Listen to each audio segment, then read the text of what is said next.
one of the things that I try always to think about is using a technique in my communication to remain professional and to get my point across is something we learned at Questa called the SBAR method.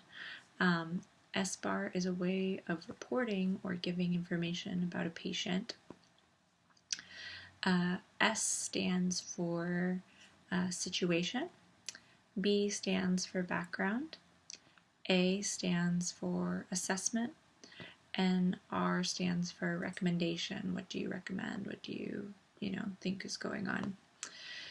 And trying to stick to this format or kind of basis is really helpful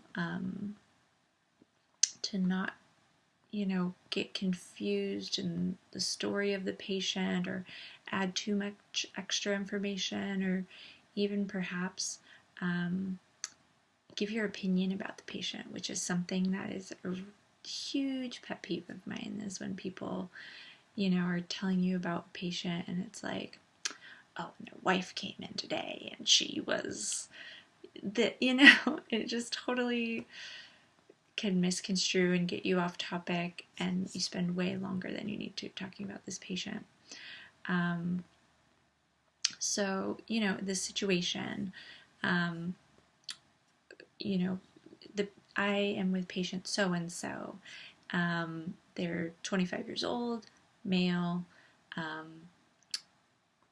came in to the ER yesterday with complaints of blah, blah, and that's kind of, you give the situation.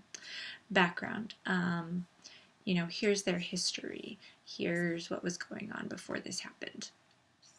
Assessment, here's some things that happened today. Here is some assessment information about the patient that's not normal, because again, that's another thing that you can get bogged down in, as being like, oh yes, this patient is, has this weird eye twitch. It's totally like irrelevant to what's going on maybe, but and then your recommendation, like I said, I noticed that this patient is has a distended abdomen, and I'm not really hearing any bowel sounds. I think we should get an x-ray. And